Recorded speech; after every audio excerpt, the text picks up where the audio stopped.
Hello there. As promised, Nick and I have put together hopefully a thorough review of the Crossguard ProGauntlets. Now, you may have seen the previous video that I put together. It was quite short and it was sort of a first look. So I literally got the gloves, they arrived, I took them out, tried them with a couple of swords, and then recorded my sort of initial thoughts and concerns about the glove and the things I liked and the things I didn't like. Well, since then, Nick and I have been able to take it in turns, sort of trying them out. So we took them home, we've tested them with various swords, and more importantly is we've taken them to fencing, because thankfully we're back, the HF is back training now, so we were able to take the gloves with us and use them for sparring. Now, we've done a total of just under 2 hours of sparring with them, using a variety of different weapons, and luckily we had a third person who was left-handed, so we were able to then have a right-handed glove on the right-hander and a left-handed glove on the left-hander. So we were able to do some tests with both fighters also using the ProGauntlet. Now, the way we're going to put this video together is we're actually going to chop it up into two parts. So this first part is kind of the general review, and it'll include both myself and Nick Thomas. Now, because of COVID, we can't sort of film this together, which is a real pain in the backside, but we're going to work around that and sort of record our segments and then join them together, and hopefully it'll look okay. The second video is going to be specifically about how the ProGauntlets work with different types of swords. So both myself and Nick are going to go through our collection of swords and try them out with sort of long swords, sabers, messes, all the usual kind of stuff, and see, does the glove fit? Is it going to be usable? We didn't think it was worth putting all that into the review as well, because it'll just go on forever.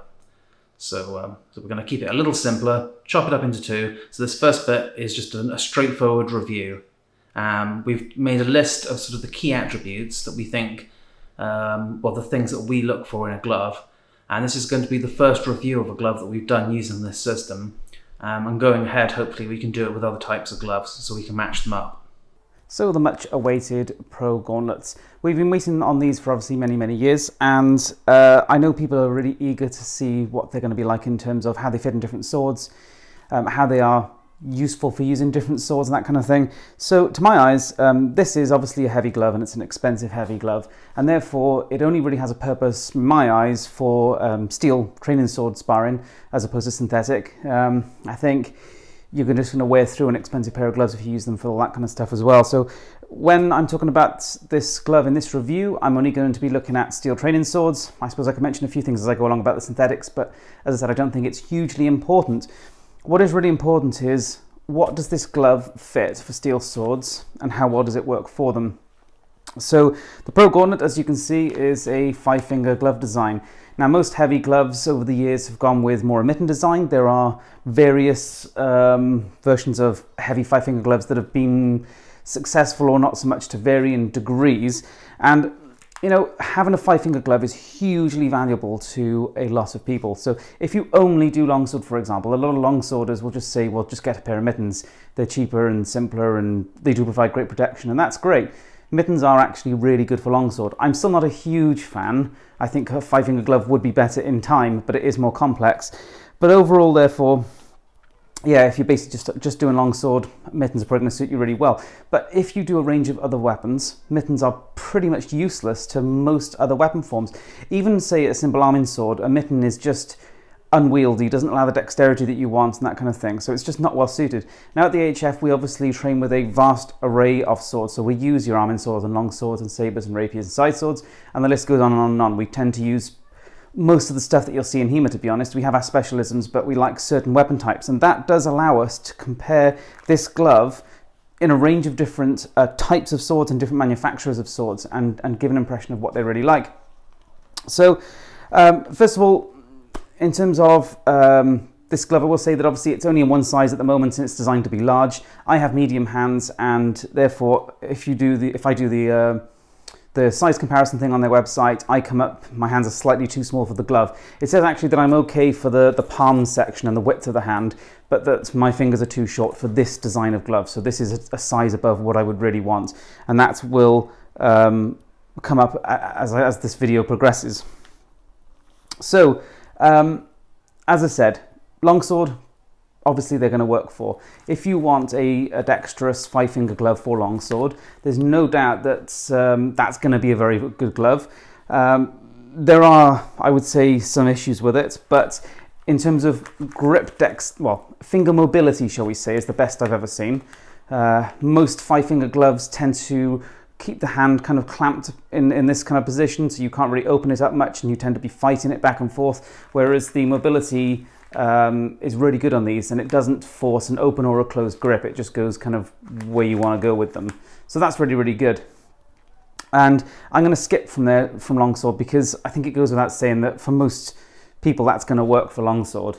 And just look at some other stuff, because that's really, especially for me, what's more important, because I only do longsword occasionally. I used to do it a lot, but I got bored, and I tend to now stick with everything else that I just enjoy a lot more. And so for me, it's really important to have a glove that fits in sabres, particularly like open-hilted stirrup sabres and similar, and side swords, particularly the ones that are fairly open that most people are using. So they provide a bit of protection, but nowhere near enough. So we've got a list, and the first thing on the list is fit and comfort.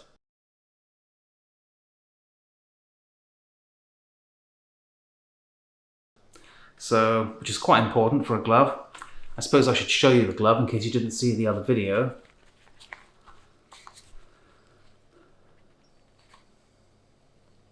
So, in terms of fit and comfort, well, that comes down for a start off in getting the right size to begin with.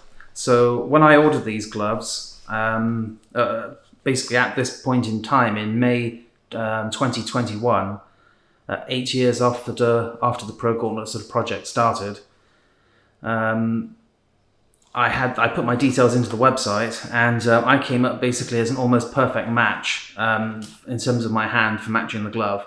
Nick's hands are a little smaller than mine, so it's not quite as good a fit for him. So my hand is actually perfect for sort of using for sort of the review. So in terms of putting it on, it slips onto the hand nicely. Pretty good. My fingertips go right to the ends of the gloves, which is both a positive and a negative at the moment. But it fits in. Yeah, it all feels nice and tight around the hand, which is good. This wrist part, I'm not a big fan of. When it's open and loose like this, it's actually fine. I can move the hand around quite nicely.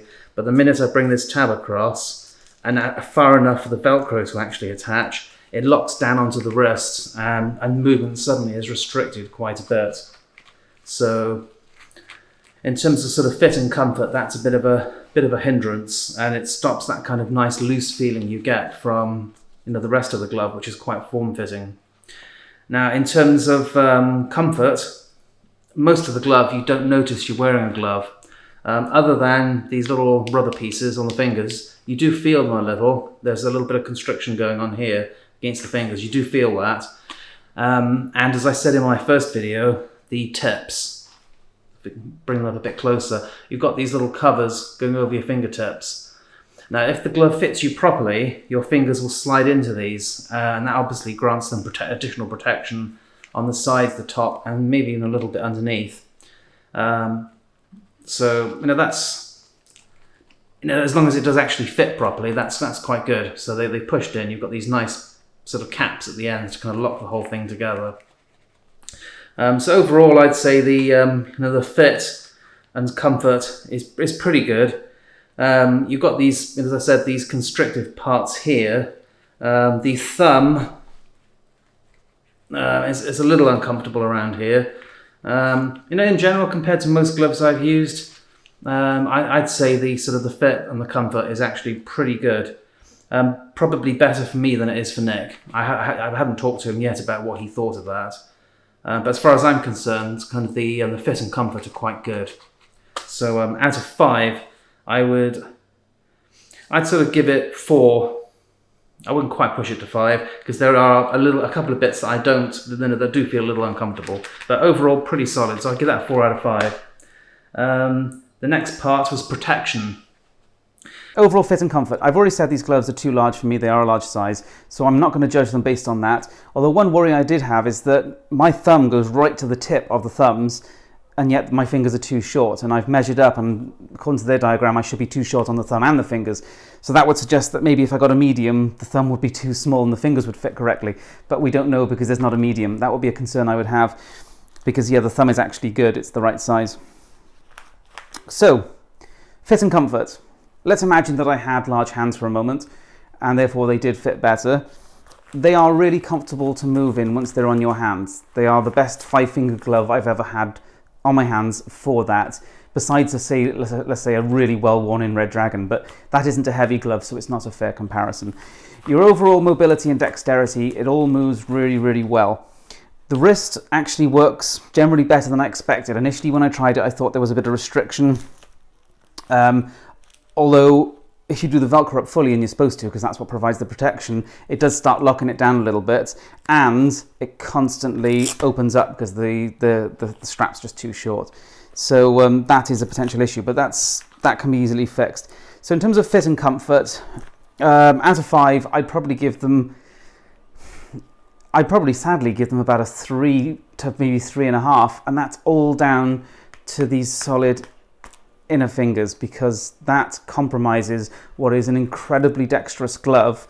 It compromises the grip so heavily that for me it does knock it massively. Now something we did notice is that if your fingers are too short for this glove, which mine are and Jordan's are, often the fingers will actually drop out of this plastic inner and they'll be here, and therefore you can actually then grip the sword, which is kind of funny. So if your fingers are too short for the glove, you can actually now feel the sword below because you're popping out of the fingertips. Sadly, as we found, that also means that you pop out of the protection and you're massively exposed. So I really don't recommend that. But that did give some feel of what it would be like if there wasn't a solid plastic inner blocking contact with the glove. And so if it didn't have that solid plastic inner, because I could possibly forgive the rubber bands and stuff like that, if it didn't have the solid plastic inners, I'd probably boost the fit and comfort up to maybe even a 5 out of 5. But that inner is just too much of a compromise for me. It massively affects the grip and movement on a sword.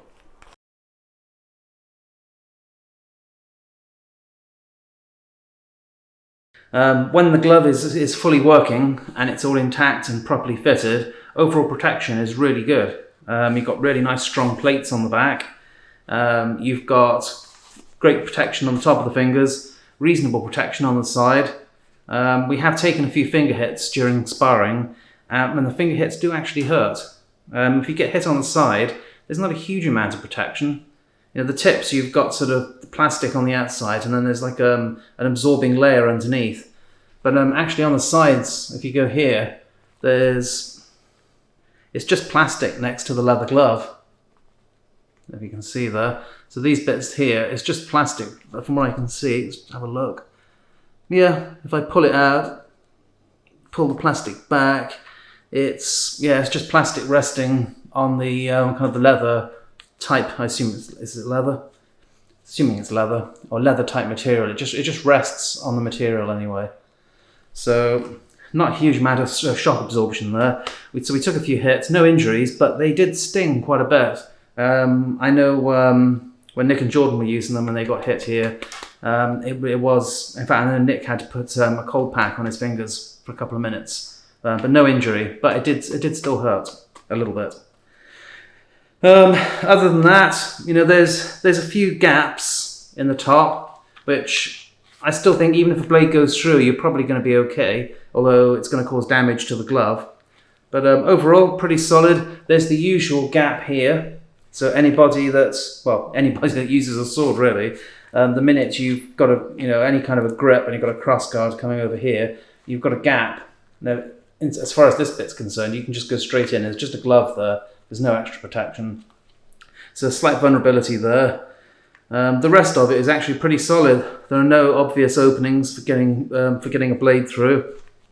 If you, between the fingers, you can get a blade in there. So if I open my fingers here, you can take the blade straight through into the material right here between all the fingers. So even here, obviously when you close them up, it's closed off. But if you open up the fingers a little more, there's a slight vulnerability. So I don't know how likely that is, but it's not perfect. But compared to the competition, I think the overall protection is very good. So I'd give it a 4.5, but I'm going to try and avoid using fractions. So I'm going to go for a full 5 on protection when it's all fully fitted, properly fitted and working correctly. Well, obviously we've only used them for a few fights, but we did, take some heavy impacts from some meaty long swords, katanas, sabers, that kind of thing. So far, no problem. Now, I did take a hard finger shot to my right knuckle, and that felt like I wasn't wearing a glove at all, but I just can't tell whether that's because I'd slipped out of the glove or not. There's a possibility that I just wasn't correctly protected by the glove, and that hurt like hell. That said, with an ice pack the next day, I didn't feel it, so there wasn't an issue. So I'm not sure if that was through the glove and it saved me that just hurt like hell, or if my finger had slipped out and therefore, I was hit basically unprotected. Hard to tell. But from what we've seen protection-wise generally, all the plastic materials offer exceptional protection. They all have a bit of flex and play in them, which I know some people have a little bit of concern is, will they therefore provide enough crush protection? Well, so far, yes, they have done, but I know what you're saying. There are some concerns there, but so far we've seen excellent protection from these, from all of the sparring that we did. So I'm pretty sure that these are going to be excellent on the protection rating, and therefore I would give them a 5 out of 5 as far as we can currently tell.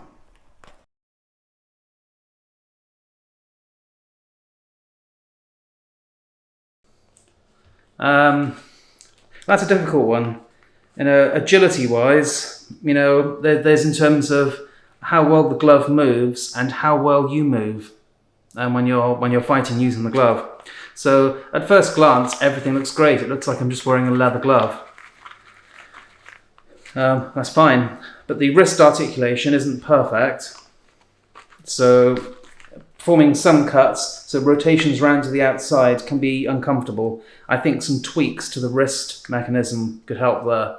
But the mobility in the wrist is okay, and it's not epic at the moment. Finger mobility is very good.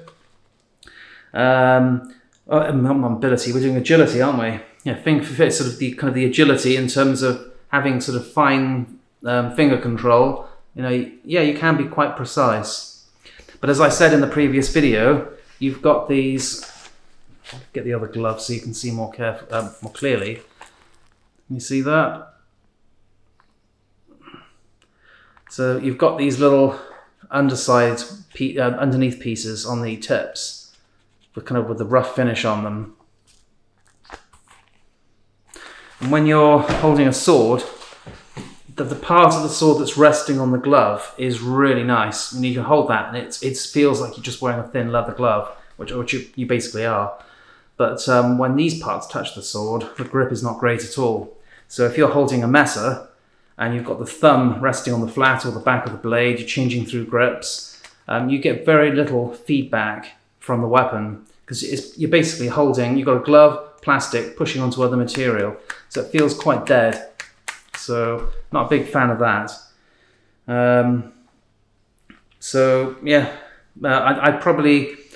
I'd still say it's pretty good until you then start factoring in the weight issue as far as agility goes. And we don't have weight as a separate section.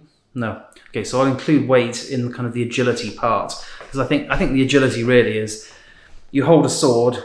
How well can you perform techniques? So that's both a function of how well does the glove how well does the glove move and the fingers move, and how well do you move as you hold it.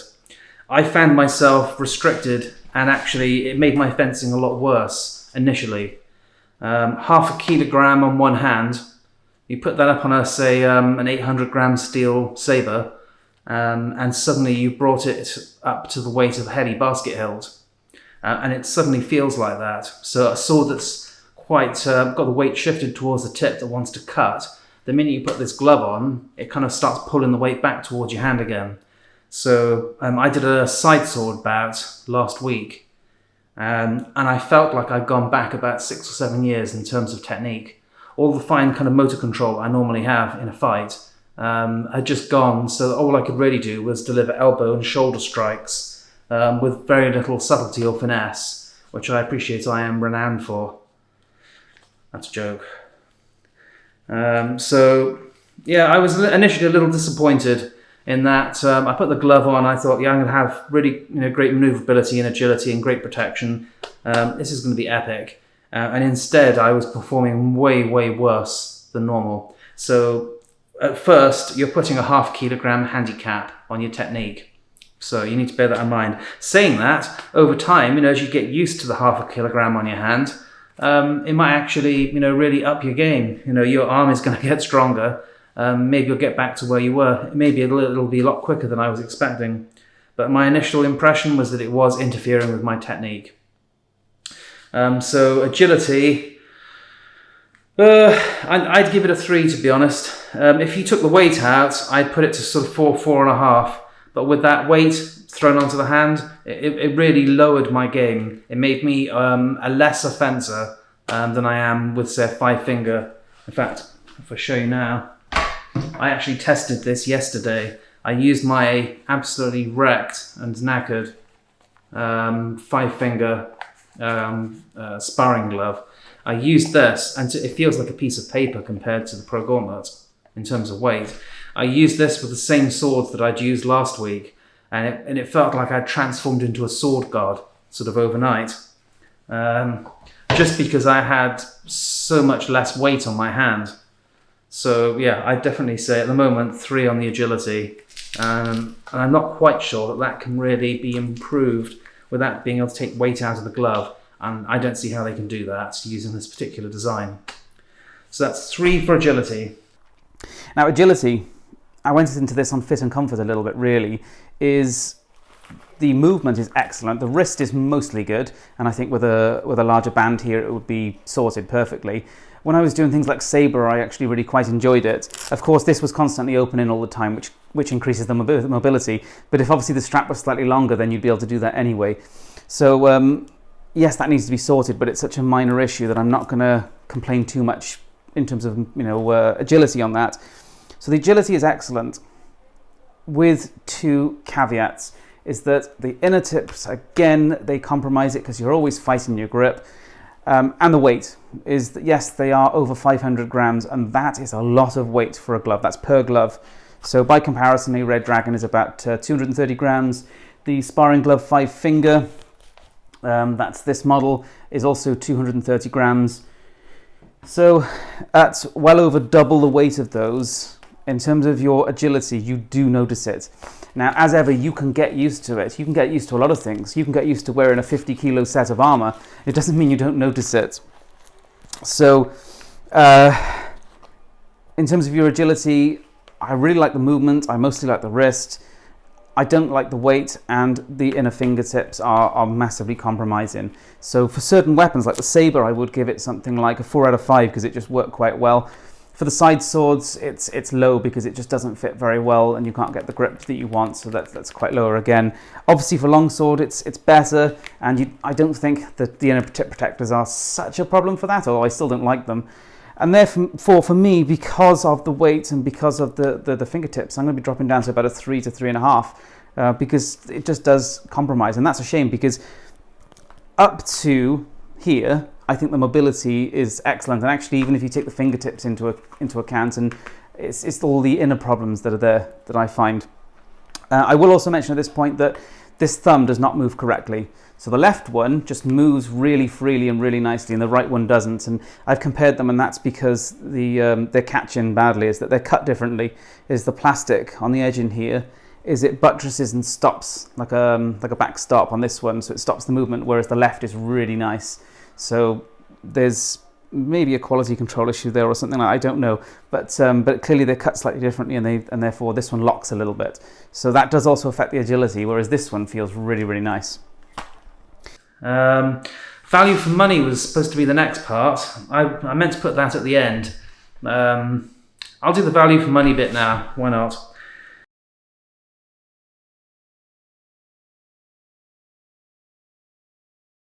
Um, and it's £400. £400 to me is not necessarily what doesn't mean the same as say £400 to you. It depends how much disposable cash you've got, and how much value you place on the hand, and what kind of other kits you've got. And I've been doing this for a quarter of a century now. I'm a writer, so I'm typing every day. Most of us are going to be doing jobs where we need to use our hands. So hand protection, I'll pay money for to get the benefits of the agility, performance, and protection. Saying that, £400 is a lot of money. Most of my swords, up until recently, probably cost £400 or less. Probably at least half of them anyway. And if you're just getting started, that's a hell of an ask, £400. And I would say at the moment, the glove, it's supposed to be the best glove on the market, the ultimate glove for HEMA.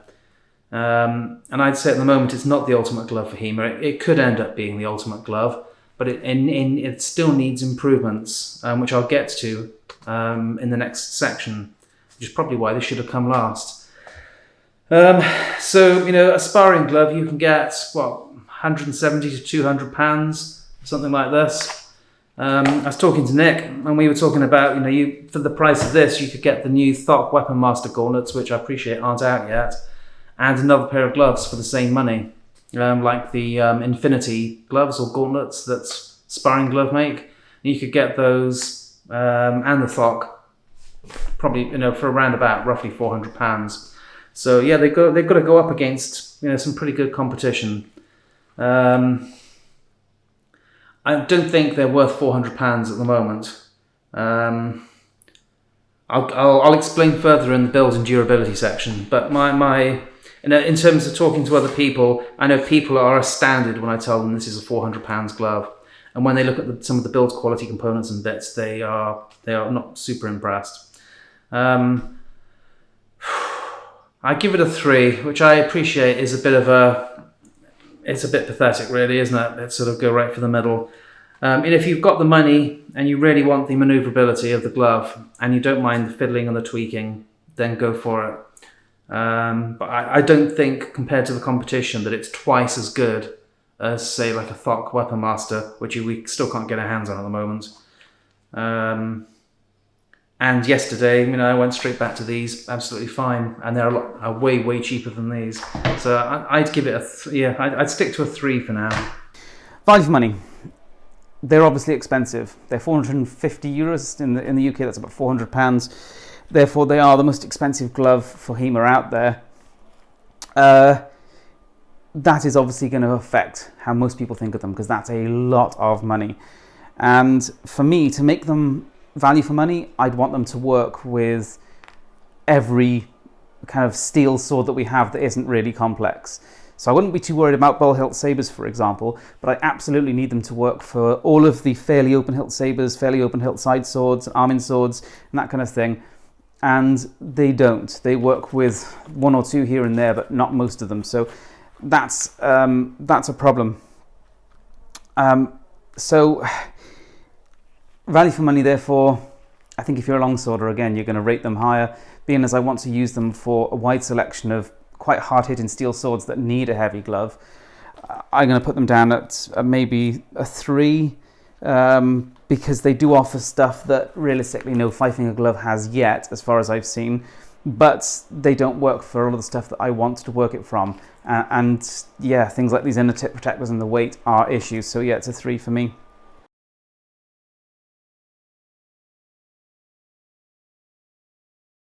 Well, aesthetics, that's quite easy. You look like Sauron, so it's 5 automatically. They look great. It looks like something from a computer game. It's a badass looking glove. The molded components look nice. The articulation's good, whilst also looking a little sinister.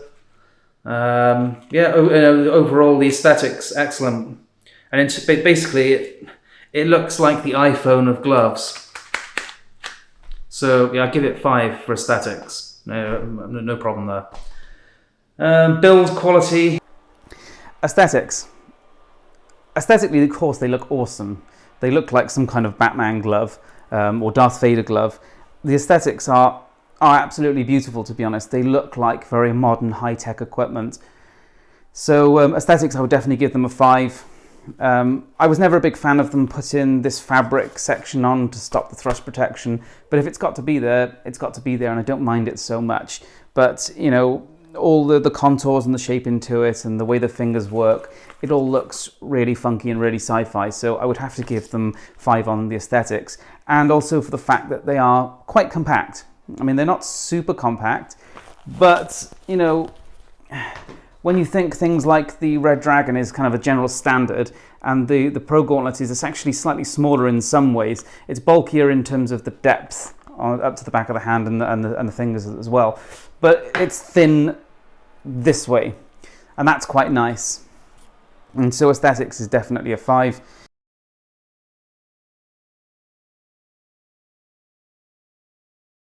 Build quality.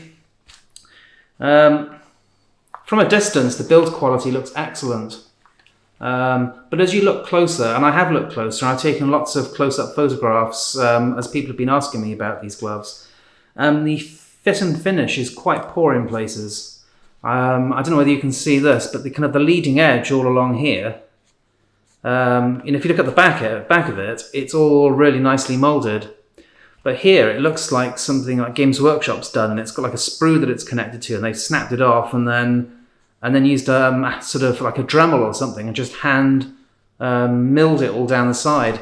So it's quite uneven, and there are sharp pieces. On this particular glove, there was a jagged bit there that actually stuck in my finger. Like I had to pull off because it was sticking in me. So not sort of super impressed with the fit and finish. So same here. I don't know whether you can see that, whether it's focusing right or not. Let's get my head out of the way. There we go. So my head is the problem, isn't it? It sees my head and it just freaks out. Okay, so down there, that's the bit. So it's quite poorly milled. And as I looked around the glove, I found that all over the place. There's whole sections where there are just bits that haven't been milled particularly well. And from talking to ProGauntlet, or Crossguard is the company, I got the impression that they've had a lot of problem with suppliers, sort of component suppliers, presumably over COVID or during this kind of COVID issue. But then that's a problem for them to worry about. We shouldn't have to worry about that. And we're paying £400, so we should be getting a good product. I also posted quite a few pictures. I don't know whether you'll be able to see this. Maybe not. You may have to see the photos separately. On the plastic sections, there's loads of bubbles, tiny bubbles, but loads of them. And once you see it, and then you start going over the glove, there's just hundreds of them everywhere. And even on photographs, you see, and I put it sort of on my desk to take a photo, and you can see these. It looks a little bit like rust, but when you look closer, you can see there's like tiny pinholes in the plastic.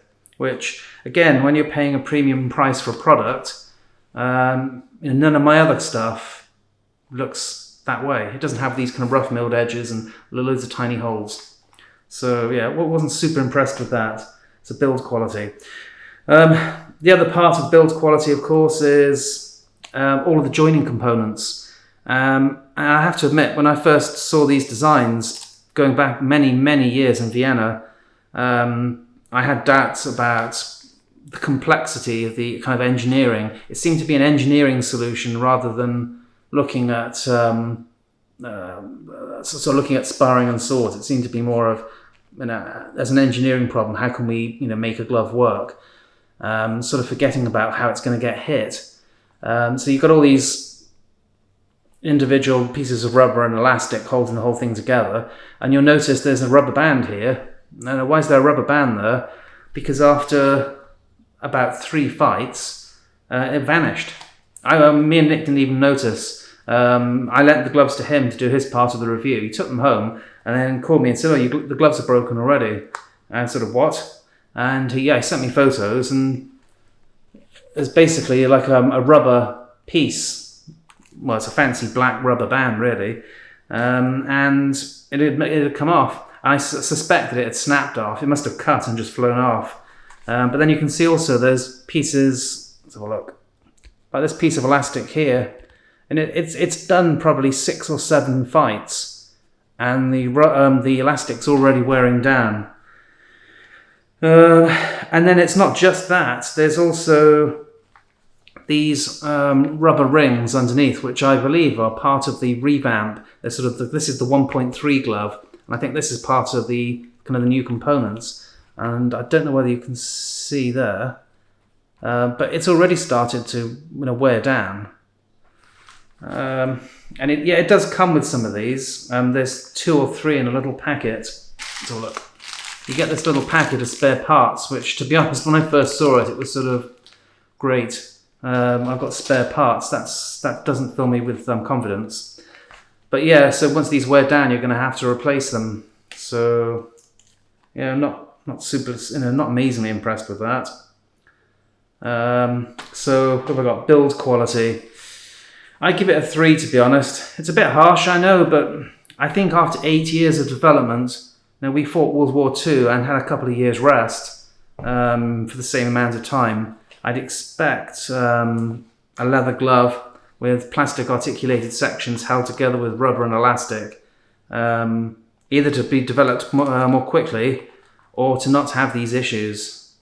So yeah, I think it's reasonable. Now, build quality. This is hard to exactly talk about because, of course, you'd want to use them for months to see how this goes. We did break this piece on the first use, which is a problem.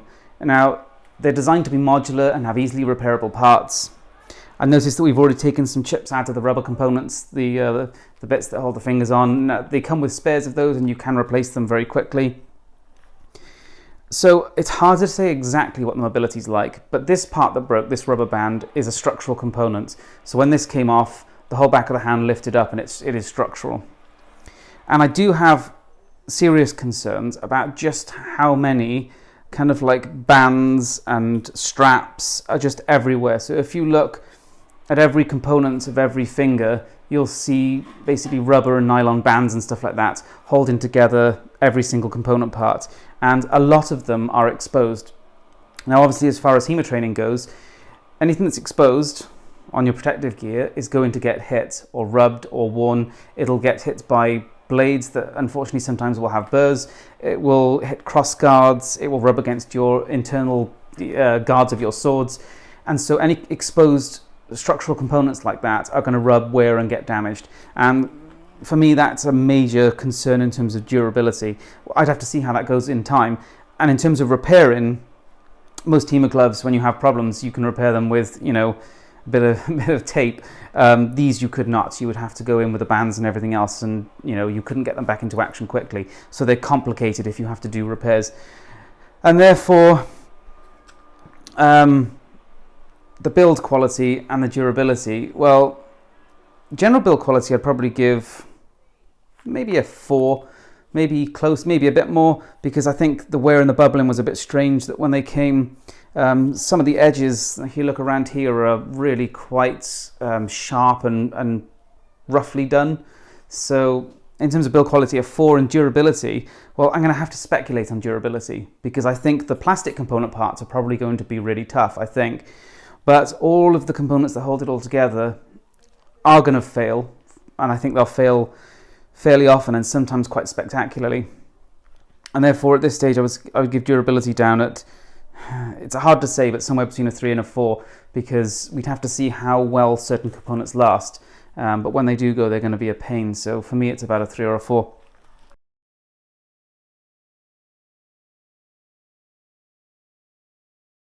Well, that kind of comes in as well. I can tell you right away, I'll give it 3 for durability, just because it's wearing down fast.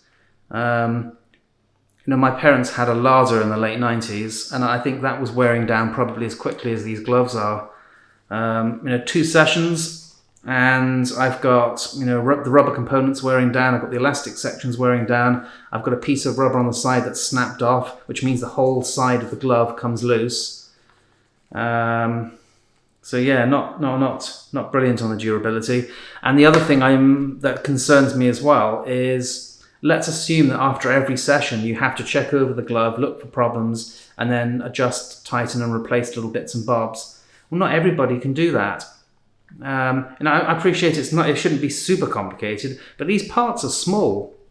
And I was talking to one of our fencers that had seen one of these gloves before, and there'd been a problem with the way the glove attached to the fingertips. Let's have a look. See, right at the end of the fingertips, let's get my head out of the way, there are little bits. Is it elastic or rubber? I can't quite tell, but there's, right at the end, you can see there's a little hole, and there's a bit of elastic or rubber through there, and that pushes through an extra sort of soft layer and then into the glove. And it is tiny. You know, I suspect some people will have trouble even seeing that, especially if their eyesight's not great. You might even need to use tweezers to pull the bits through.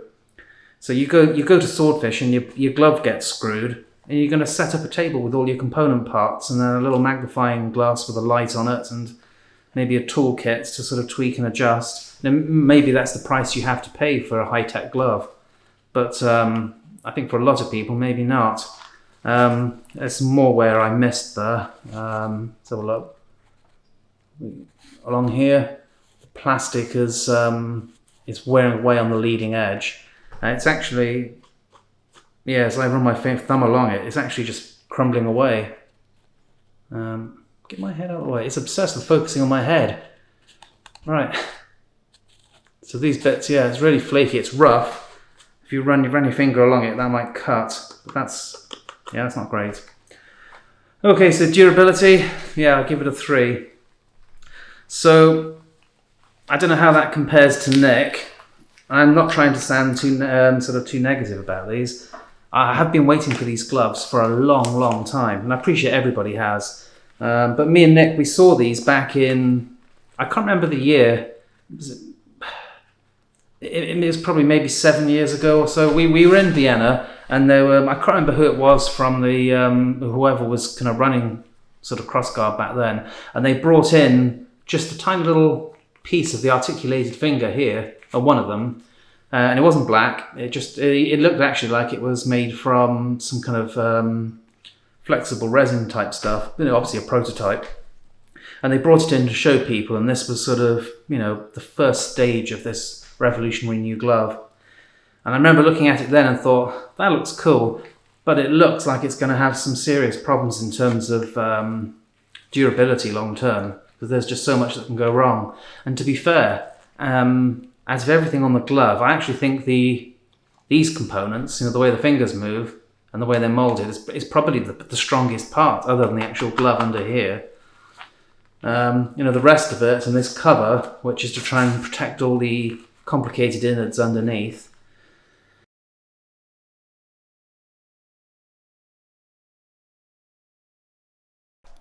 Now, in conclusion, what do I think about these gloves overall? Well, looking at them, they're awesome. You put them on your hands, they feel awesome. You grip a sword and you suddenly notice, bam, you've got solid, you know, fingertips on the inside, which is really not great. It's really, you know, it really interferes with the grip and the movements, and basically what I would want out of a 5-finger glove. The weight is definitely an issue. What would I think if these were my gloves? Okay, if I bought these, I wouldn't be keeping them because they are just too large for me. So the fingers are too large, which means my fingers pop out and all kinds of things like that. But fair enough, I don't fit on the size chart, so they weren't bought for me, and fine. If they released a medium glove, let's say right now this was the medium glove, would I be keeping on to it? Well, actually, I think so, yes. So if my fingers actually went to the tips, therefore they fit correctly for this glove, I think I would keep it. There are flaws, there are issues, it doesn't fit all of the swords, but the ones that it does fit, for example, the stirrup hilt saber that I used, I actually really, really enjoyed. The weight is still an issue, and it is a very heavy glove, but I can get past some of the issues with certain swords. The one thing I really can't stand is this solid, you know, fingertip on the inside. If these were a medium-sized glove and therefore I was keeping them, the first thing I would do is get a Dremel out and Dremel the inside out. And I don't entirely know how that's going to affect the structural integrity, because particularly as they're quite flexible component parts. But it would drive me crazy to continue on with these solid inner fingertips.